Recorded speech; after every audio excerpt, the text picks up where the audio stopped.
Upacara yang Bu Heni banggakan berbicara tentang penjajahan.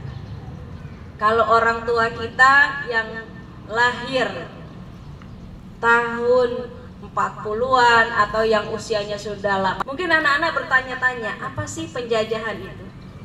Kalau Bu Heni ingin menggambarkan perihnya, pedihnya, sakitnya penjajahan, kita umpamakan anak-anak di rumah punya keluarga. Anak-anak di rumah punya ayah, punya ibu, punya adik, punya kakak, dan lain-lain sebagainya di rumah. Tiba-tiba itu rumah kita, hak kita, rumah kita. Tiba-tiba ada orang asing yang datang ke rumah kita, membawa senjata, mengambil harta benda yang ada di dalam rumah kita.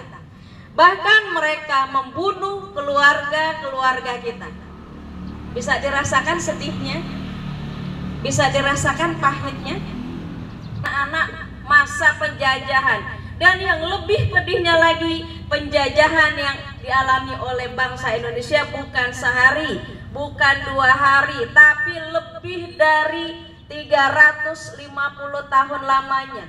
Oleh Belanda saja kurang lebih kita dijajah 350 tahun.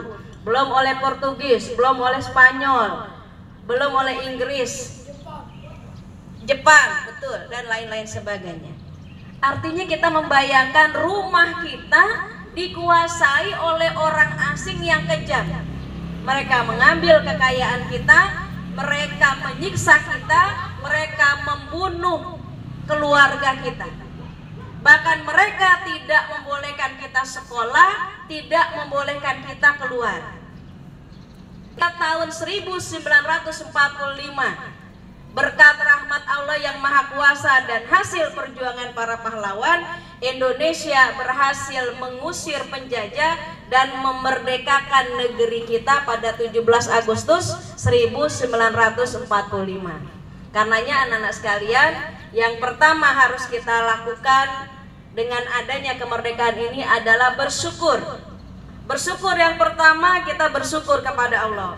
Karena tanpa rahmat dari Allah Subhanahu wa taala, niscaya bangsa Indonesia tidak mungkin bisa mengusir penjajah. Karena penjajah dengan persenjataan yang lengkap, Indonesia persenjataannya belum lengkap. Bahkan saat itu masih banyak para pahlawan yang menggunakan bambu runcing. Bambu runcing lawannya bom dan sebagainya. Itu kita bersyukur. Yang kedua, kita berterima kasih kepada para pejuang yang telah berjuang mengorbankan jiwa raganya untuk mengusir penjajah. Adalah anak-anak, tugas kita mempertahankan kemerdekaan Indonesia. Tentunya kita tidak mau ada lagi penjajah yang menjajah negeri kita. Tentunya kita tidak ingin ada bangsa asing, bangsa luar yang datang ke Indonesia lalu menjajah kita, membuat kita bodoh, membuat perekonomian kita runtuh, membuat sekolah-sekolah kita tidak maju. Karenanya tugas kita mempertahankan kemerdekaan Indonesia. Caranya apa? Pertama, sebagai pelajar kita belajar agar menjadi anak yang cerdas. Cerdas itu anak-anak bukan hanya matematikanya 100, IPA-nya 100, IPS-nya 100 dan sebagainya. Yang terutama pertama, cerdas spiritual. Apa itu cerdas spiritual? Cerdas spiritual itu kita beriman, bertakwa dan beramal soleh.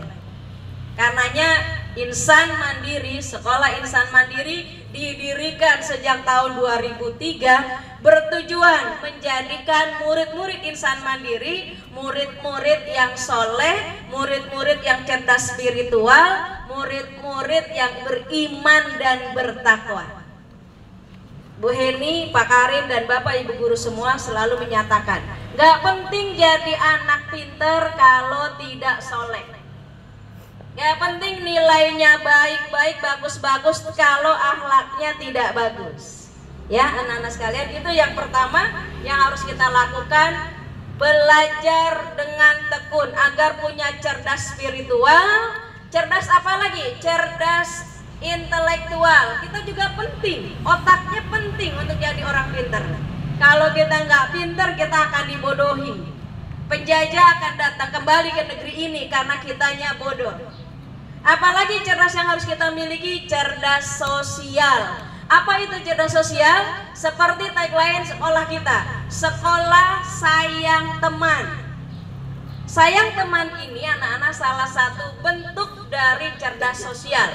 Kita peduli sama teman, kita menghormati teman, kita menghargai teman, ya. Nah, itu yang harus kita lakukan dalam mempertahankan kemerdekaan Indonesia.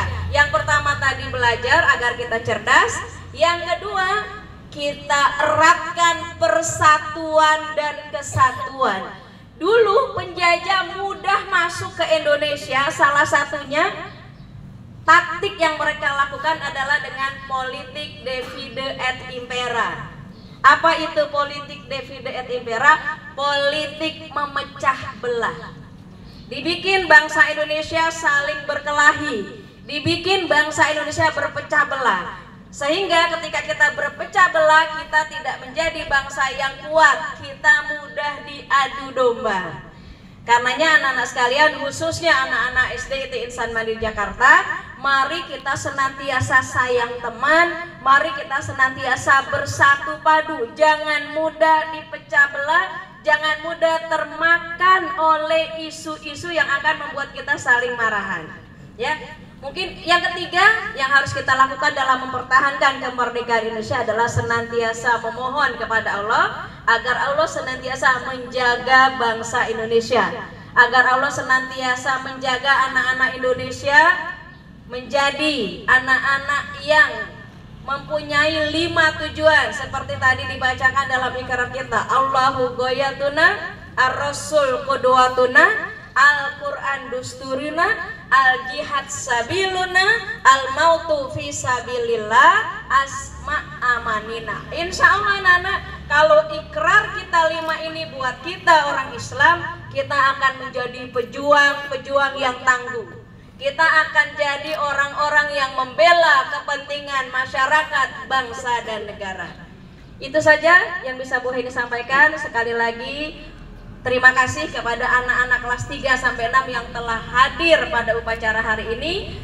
Semoga Allah Subhanahu wa taala menyaksikan dirinya anak-anak, keringat yang anak-anak keluarkan karena kepanasan dalam upacara, pegelnya kaki, berjalannya anak-anak dari sekolah ke rumah, letihnya dicatat Allah sebagai amal soleh yang nanti akan menjadi saksi di akhirat bahwa kita pernah berjuang. Merdeka! Sekali lagi, oh ya, posisi siap, gerak. Merdeka. Yang semangat semuanya. Ingat tertib, maaf ya kalau yang tidak tertib. Merdeka. Allahu Akbar. Assalamualaikum warahmatullahi wabarakatuh.